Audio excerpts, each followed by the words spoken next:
Yeah. Sorry I'm late to my stream. Damn it. Oops. I thought I could post all of my TikToks on time and make it. I have no proper concept of time. My bad. But don't worry, I will get it soon. Stay out of my files. Hold on, I have to make sure this isn't playing. Good. I don't want to hear my own voice. Disgusting.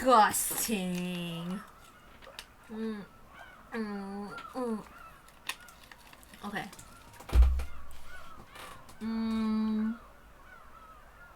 Alright. Let's start. I'm not. No! What? You dumb bitch! No! My bad! No! I'm so dumb. This is what happens when I'm, like, not prepared at all. Don't ask about my drawing requests on here. I don't want to extend my drawing requests here just yet. Maybe next year. God. I mean, if you're following my TikTok, you're gonna see all of that. Which I won't talk about because I don't want to involve even more people because then I'll have a lot more of a workload. Anyway. I love this song. The cousins walked along the beach playing in all kinds of ways. They searched for bits of glass, polished by the waves to become small and gem-like. They caught up on the news of each other's lives and joked around. They wrote words in the sand. They chased the receding waves and ran away from the coming ones. The cousins enjoyed the time they had to themselves.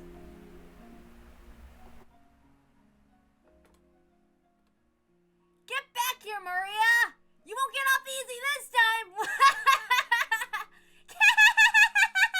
No way! You'll get hurt if you fall. Be careful, you two. Feels like the wind's gotten stronger. Maybe we should head back soon. You're right. I think the sky's getting cloudier too. Valor! Maria! I think we should call it a day soon and head back to the guest house for the time being. No way! I want to play more! Hey, don't ignore your cousin. Okay, that's all for now. Here, I'll give you my glass gem. Really? Thank you, Battler! Now I have the most, so I win!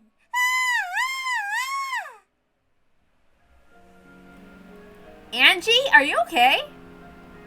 Yeah. What's wrong, Angie? You look a little down. She's just tired out. Come on, let's all head back together. Angie's expression probably did look tired. However, Valor alone thought he saw something else in it. What's wrong? Can you tell me? It's nothing. She said that, but something in her expression showed that she was unsatisfied for some reason. Since Angie didn't say what it was and Valor couldn't think of anything, he was unable to guess anymore. So he squeezed her small hand, silently letting her know that she could tell him whenever she was ready.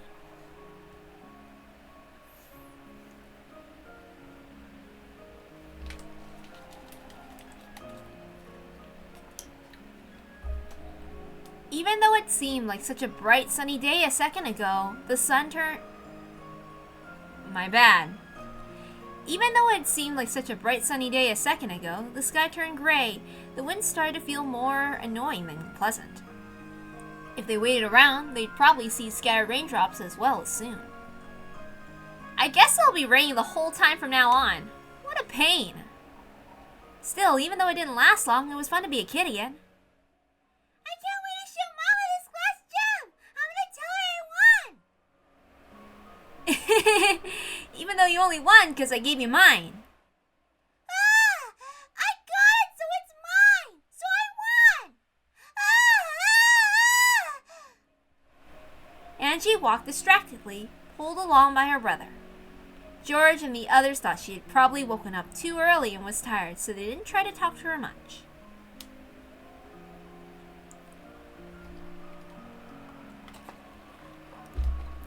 As they reached the end of the forested path, the rose garden lay before them. They could see strong winds making the rose bushes wave. Mama, look! I won! Maria ran forward, waving her hands about and yelling. It looked as though Rosa was waving to them from the front of the guest house. I'm gonna head back to my room for a sec. I'll meet in the cousin room right after. Okay, got it. See you later then. Jessica ran off in the direction of the mansion. George turned around as though suggesting they had better get going too. However, when he saw Angie standing still with a crabby look on her face, he realized that something might have put her into a bad mood. Is everything okay? Yeah, she's fine. Sorry, but would you mind going on ahead of us? Sure, got it. See you later. George headed for the guest house. The only ones left in the rose garden were Balor, who was waving at George, and Angie, who was still staring at the ground and holding Balor's hand. For the past few minutes, he had repeatedly asked Angie what was wrong. He realized that this wasn't anything like a stomachache or something obvious that had made her grumpy.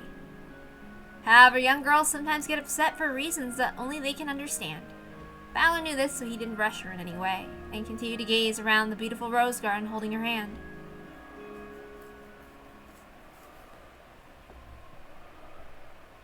Oni-chan, What is it? where are we?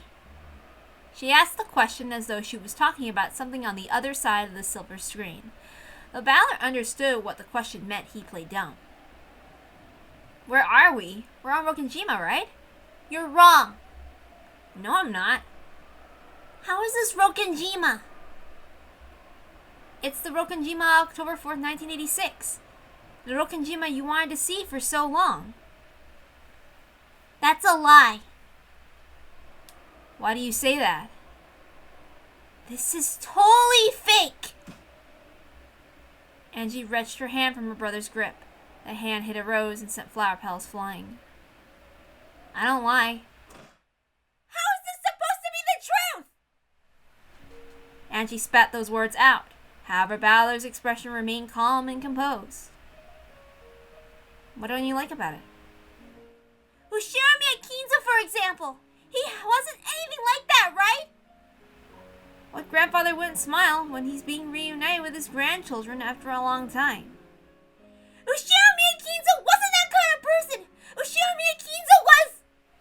Strict, discontented, short-tempered, and quick to anger? So you do understand. What was all that back there? How is that supposed to be Ushirami Akinzo? Halloween? Exchanging presents? What the hell was that? That's nothing like Ushirami Akinzo. This is nothing like Rokenjima. Don't you remember, Angie? Remember what? We did that every year, didn't we? Every year? That? Well, I guess it's no surprise. The last time you went to a family conference, you were less than 6 years old.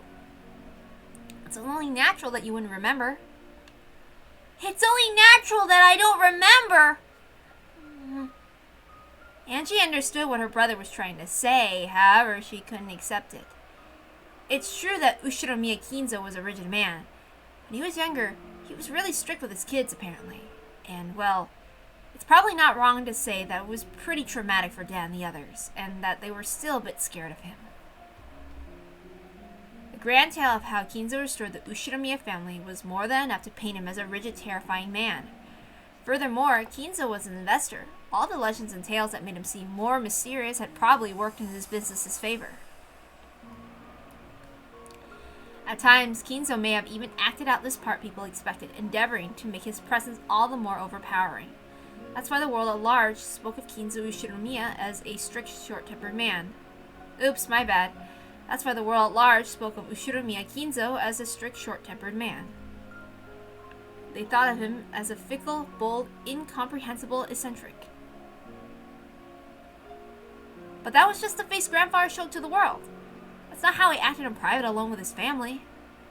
Are you saying that weeping old man who doted on his grandchildren is the real Ushiro Kinzo? He must have played with you and patted your head many times. Do you really not remember? Stuff like that might have happened once or twice, but that must have been a weird whim of his. My parents told me all the time, Grandfather's a terrifying person, so make sure you act properly. They always said that he's very scary, so take care. And that means he was a scary person. When you were little, you would always accept whatever your parents said and take it too seriously. To put it nicely, you were obedient, but to put it bluntly, you were a kid with an overactive imagination. Dad and the others were just trying to make you realize how important it was to be polite. I saw it though! I knew about it! I knew that Ushiro Kinzo was a scary person! I even seen him yelling in anger! I'll never forget it! Well, like you saw just now, Grandfather could be a bit abrupt at times. He might have just been trying to surprise you. Or it might have just slipped out when he was having a serious discussion with his kids. And you think I just got scared for no reason and got the wrong idea? That can't be! That can't be true! I mean, I still remember it! I know I saw Ushiro Kinzo yelling and being scary! Mom and Dad were terrified too, so I know I'm right! The impression you had of Grandfather when you were young remained with you, and that impression grew inside you as you grew up. How many times did Angie see Kinzo in her life? How old was she the last time she saw him? Angie, who got sick easily when under pressure, couldn't have gone to Rokkenjima often. It says she was absent for the family conference when she was 6. Her last memories of him must have come from when she was just 5 years old. But even you haven't seen Ushiro Kinzo for 6 years! That's right. But when I finally came back after 6 years, I saw that Grandfather hadn't changed in the slightest. Kinzo was fickle, so you could never understand what he was thinking. And he was an eccentric with a creepy love for the occult and... It's true that he had a love for the occult. Yeah, it was a bit of a strange hobby for him to get into his final years. I'll admit that his hobby of collecting strange objects to scare his grandchildren and laugh at them wasn't exactly praiseworthy. Even Balor had been pranked by Kinzo in the past. He'd do things like showing off an attach case with 7 strange stakes in it, and say something about how they were once used in the Middle Ages to gouge the hearts of victims with a witch's ceremony. When Kinzo did things like that, it was pretty scary, but looking back on it now, they really were childish pranks. Grandfather only scared his grandchildren because he wanted to joke around with them. I'd be willing to bet that Grandfather pulled a prank like that on you too. It's no surprise that as young as you were, you let that scare you and convince you that Grandfather was a strange, terrifying person. I don't know what you're talking about, Oni-chan. Angie bit her lower lip and stared at the ground. She said she didn't understand, but in truth, she understood perfectly and was refusing to accept it. Remember how we traded Halloween presents in the parlor just now? What was that all about? The Ushiromiya family never did anything that sentimental! It's almost as though you don't remember it at all. Are you saying I got presents once too? I don't remember anything like that! That could never happen! Do you really think that Grandfather, a man who loved the occult and Western traditions, wouldn't celebrate Halloween? Grandfather's Happy Halloween was pretty much the standard greeting at our family conferences. He must have said it to you too. Youth can be so cruel. Even though Grandfather put all his heart into choosing those presents, it looks like your heart didn't remember anything. Are you saying that I was just too young to remember, and that was the truth of October 4th? On that day, just like 6 years before, Grandfather entered the parlor with a cry of Happy Halloween. Then, he and I traded presents as he shed tears over our long-awaited reunion after a 6-year gap. Grandfather seemed so sad that Angie wasn't able to come. So he gave Kirie a present telling her to make sure that Angie got it. I never heard anything about a present like that! Mom never gave it to me! True. She never had the chance. I don't believe it! I don't believe that was Ushirumi Kinzo! I messed up. Can we start over?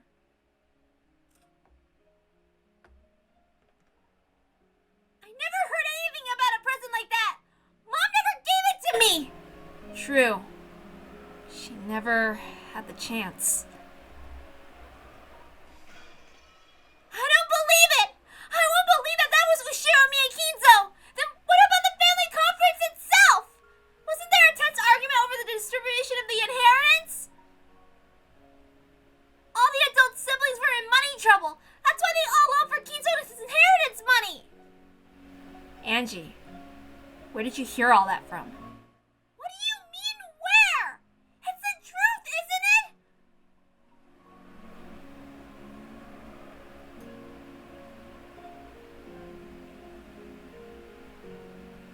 Do you think Dad would talk to you about financial difficulties with his company when you were that age? And not just Dad.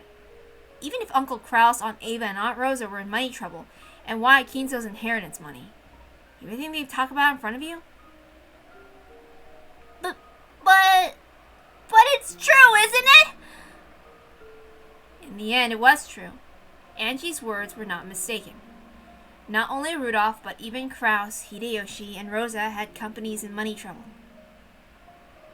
People started talking about the Rokenjima explosion accident as though it was some sort of conspiracy, and a mystery imagined by the public covered the island. Weekly magazines and television shows researched the circumstances of Kinzo's children at the time, and the future where Angie lived. That research had been made public.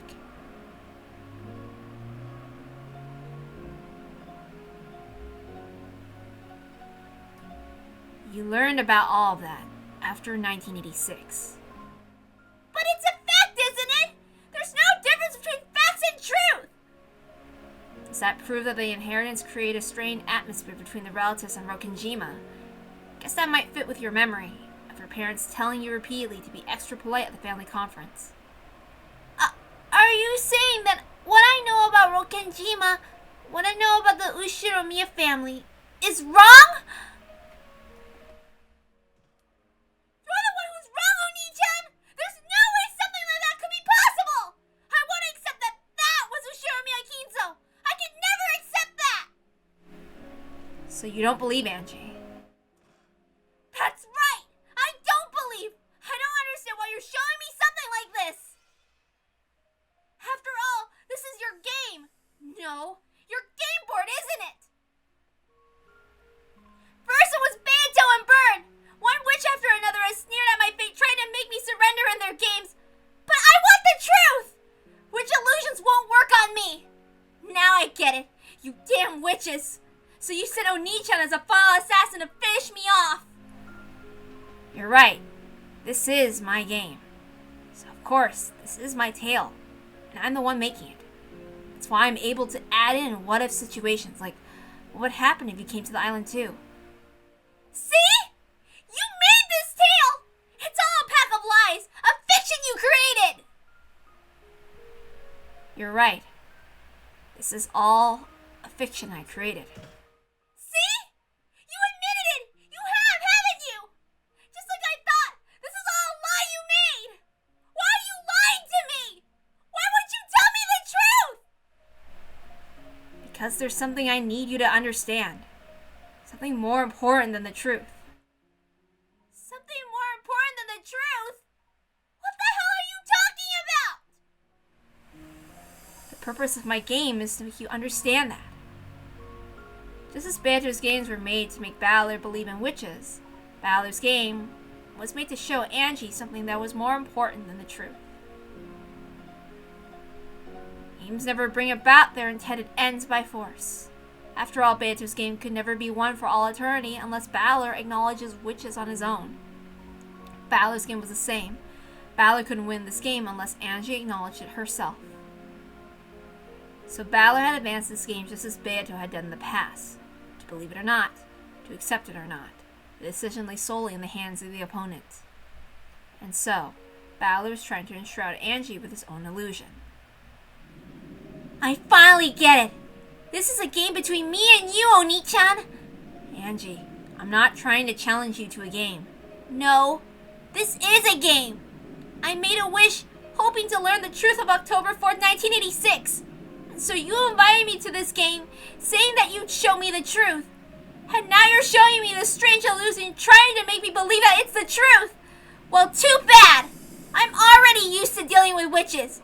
I can totally tell that you're trying to use that kind of face of yours to trick me! The big brother realized that no words of his could have any effect on his enraged little sister. So he just quietly listened to Angie's words. But even so, Angie was dissatisfied. I've had more than enough of this stupid farce! If you don't plan on telling me the truth, then end it all now! I'll find my own truth for myself! I won't rely on you! That's right. There never was anyone I could rely on anyway. I've always been all alone.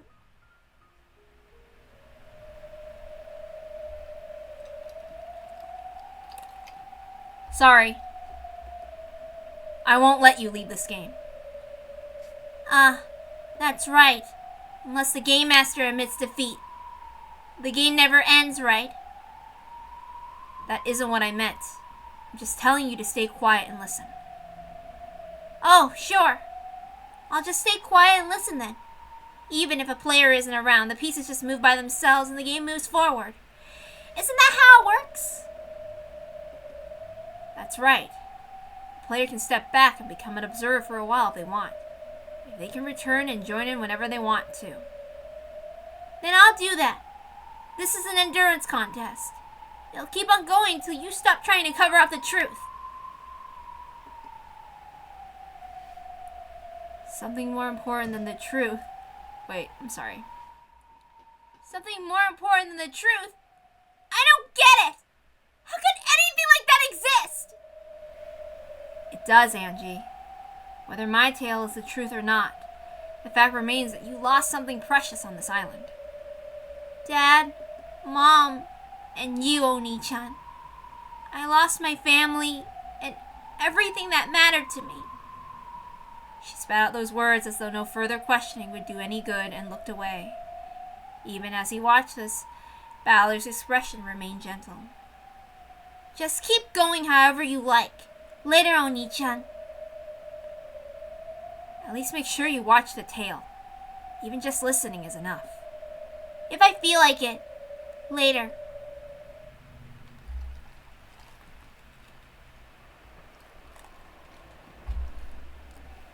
Angie's eyes clouded. Then a particularly strong gust of wind flew by, sending her hair flying.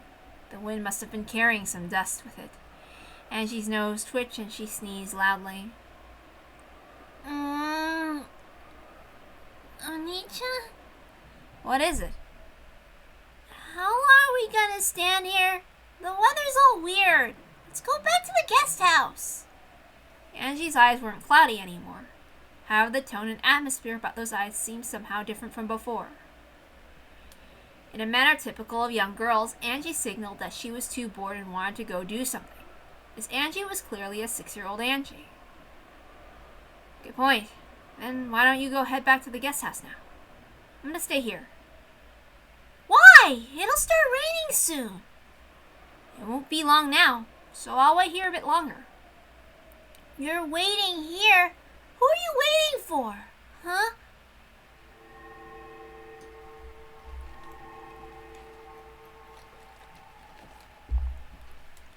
Then, to Angie's eyes, it looked as though the strong winds were carrying flakes of gold along with them. No, she definitely had seen something, but she wasn't able to describe what she had seen, so to her, it seemed like flakes of gold dancing in the wind. So here you are. I've been waiting a while now. Oops, nope, my bad. That was Balor. So here you are. I'm waiting a while now. It was as though he was talking. Sorry. If I pause, it's because a stupid car is passing by and I can't stand cars. Acting like they need to rev their engine on a street with houses around. God. Okay. It was as though he was talking to the wind. Valor spoke to the empty rose garden. It can't be right. After all, it was clear from his words that he was talking to someone right in front of him. So Angie thought it must have been someone that she alone couldn't see, and she rubbed her eyes. Then when she opened her eyes wide, another large gust of wind blew past her. She shut her eyes immediately, and when she timidly opened them, from the other end of the rose garden, yes, from the path that led up from the harbor, a person appeared. To Angie, it looked as though she had appeared along with a cloud of gold flakes carried by the wind.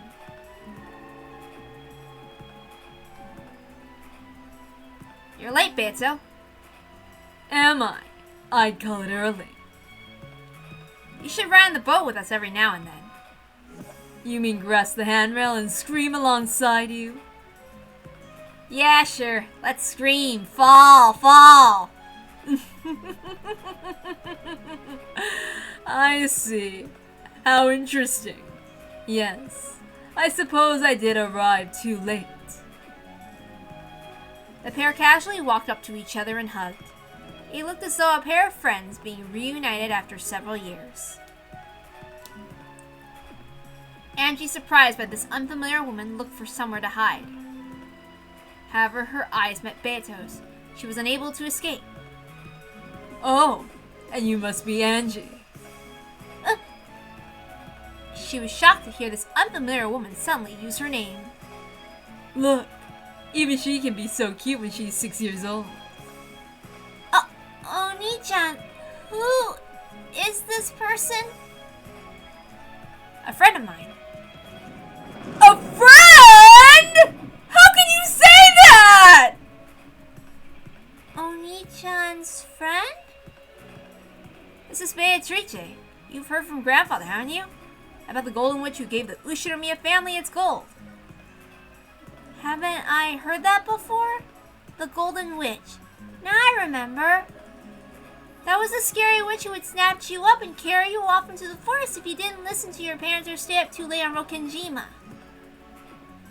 Mom said that on rainy nights, if you look out the window in the dark forest, you might see the witch looking back at you and get snatched away. Which must mean that I'm supposed to be wandering about in the cold rain looking into each window to find kids staying up too late. How pathetic that would be. Good point. Angie, your parents just made that story up to get you to go on bed on time. Beatrice doesn't do stuff like that. Very well. Allow me to introduce myself. I am Beatrice the Golden Witch. Or her grandchild, at least. Grandchild? That grandchild part is a bit of a killjoy. Well, it's true, isn't it? The person that Grandfather got the gold from and called the Golden Witch was your grandmother, right? I guess. The grandchild of the Golden Witch, am I? Can I get a better title than that? Is this person a witch? Yep, she is. She's a guest who's been invited to the family conference today. She isn't a scary witch. She's not gonna take me away into the forest? Damn Rudolph and Kyrie. Just what do they think they're telling this kid about me? I don't do things like that. I'll lodge a firm protest later. She looked like a fiercely emotional person, but she wasn't at all what Angie had expected the creepy Golden Witch to look like. She was very loud, overreacting to everything. Nothing at all like the witch Maria had talked about, who had lived for 1,000 years and had various servants from the demon world. She looked, well, like an energetic young woman, the kind Angie's mom might have wanted to get along great with. Oops. She looked, well, like an energetic young woman, the kind Angie's mom might have gotten along great with. Her brother and the witch talked together happily like a pair of close friends. Dogs tend to not trust people they meet for the first time. However, people say that they calm down once they see their owners on good terms with a stranger. Surely something as similar to this was going on in Angie's heart.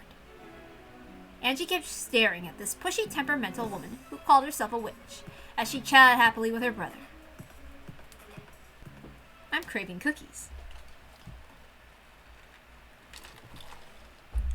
What's this key for? Beato noticed the golden key hanging from Angie's neck. Angie automatically and defensively grasped it. That's Angie's precious key. After hearing these vague words, the witch stared blankly for a second, but almost immediately she seemed to understand what he meant. I see. Is that how it is? I thought it'd be easier to understand if I made it clear that what she's supposed to do. Fear not, Angie. No one's going to steal your precious key. Are you sure? Of course. That key belongs to you, and the choice is yours. Valor and the rest of us are merely signposts to guide you on your path. When her brother gave her the key, he had said it was very important, so she had to take good care of it. Angie didn't have a clue what the key was for, but it looked like Beato did. However, just like her brother had done earlier, Beato only spoke in riddles. This irritated Angie, but for the time being, the Golden Witch said that she didn't intend to steal the key, so Angie calmed down a little. Do you know what this key is used for?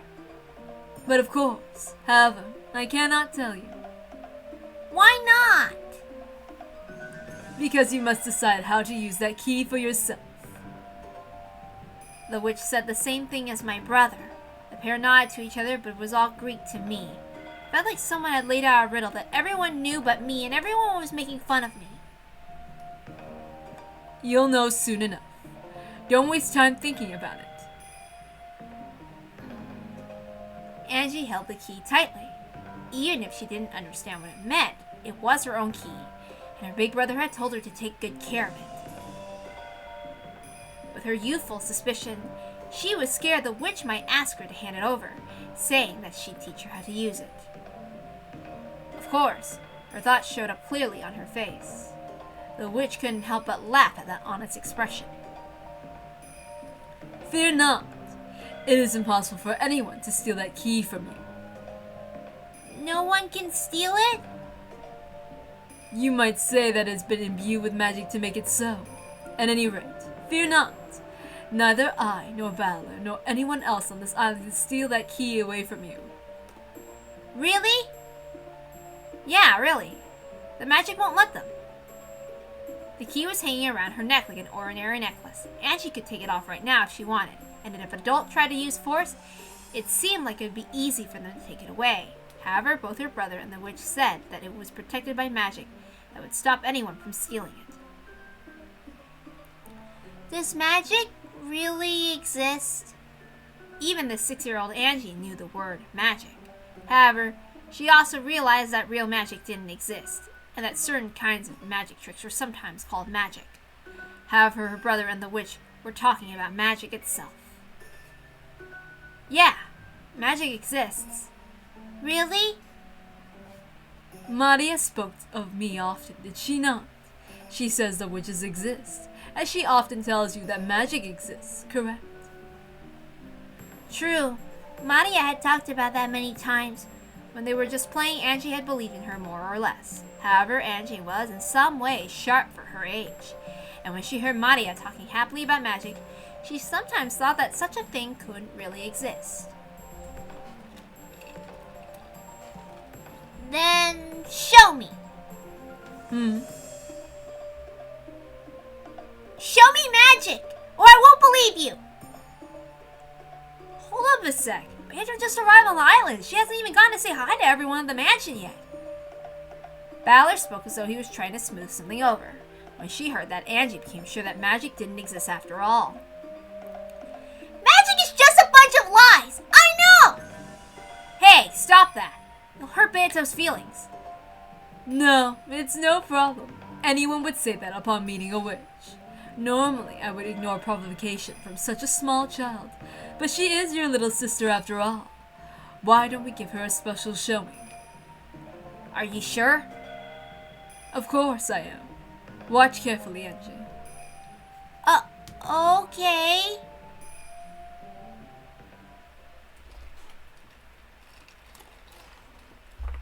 Though Angie had challenged the witch. Now that she was about to be shown magic, she looked a bit hesitant. She gulped and stared up at the witch's face. The witch held out her left hand, bringing it close to Angie's face. She then slowly spread her fingers. Angie, thinking that she was about to be turned into a frog, shrank back. However, after waiting a while and grinding her teeth, she realized that nothing was happening. So the part of her that had been scared began to get angry. Nothing's happening! Don't jump to conclusions. I haven't used magic yet. See? Look carefully at my palm.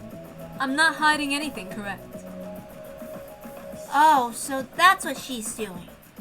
Now that she finally understood, Angie checked both sides of the witch's hand. Yeah, there's nothing there. Watch closely. I'll make a fist, and then stretch out my index finger.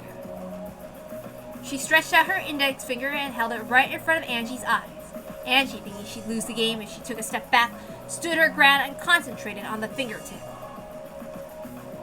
Watch the tip of my finger closely. Ready? It'll be fast. The witch rapidly lifted her index finger high into the air, pointing at the heavens. Just as Angie looked up to see the finger raised high, it swung down as though trying to dodge her gaze. In that manner,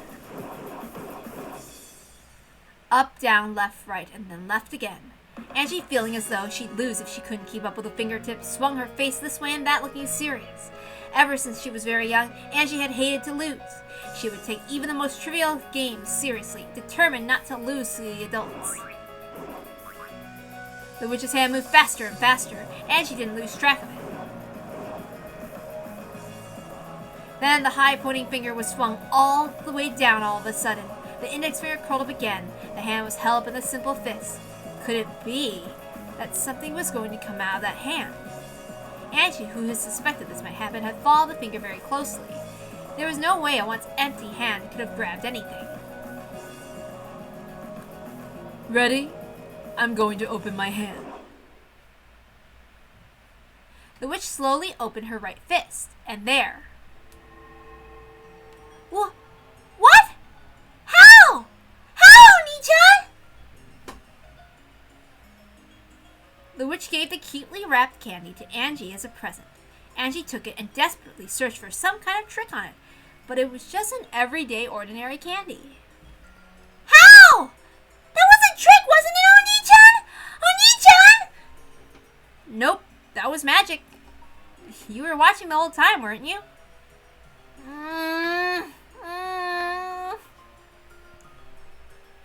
Since I was watching the whole time, how did it happen? Angie didn't like it, but she was unable to see how that could have been anything other than magic. As the little sister furrowed her brow and bit her lower lip, her brother gently told her again that it was magic. It's about time for me to head to the mansion to pay my respects. You should come along, Battler. I'll suffocate if I have to go alone. You sure? Then I'll join you. What about you, Angie? You go back to the guest house? I want to stay with you, Oni-chan. She still couldn't accept it. However, could it really be? She still looked grumpy, but it looked as though she was getting interested in this witch. Then let us go. The Golden Witch returns. The Golden Witch's grandchild returns, you mean? We really need to do something about that name! The big brother and the witch really did seem to get close. With kindred spirits like a pair of comedians, they started walking. Angie held onto the corner of her brother's sleeve, trying to make sure he didn't forget about her.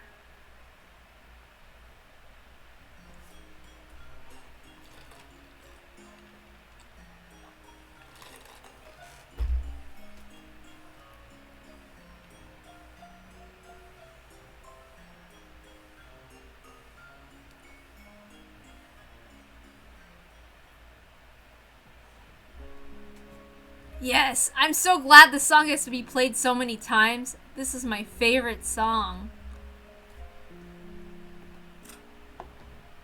Beatrice, the Golden Witch who has lived for 1,000 years. She has surpassed the limits of humans and, like demons, will appear in response to the summons made by humans to offer her power in exchange for a price. She has been called here for a ceremony involving the return of the vast amount of gold, which the Ushiramiya family received from her grandmother.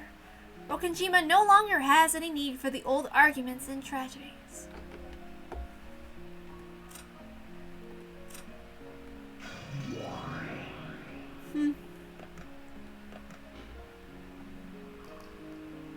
Alright. See ya. Good night.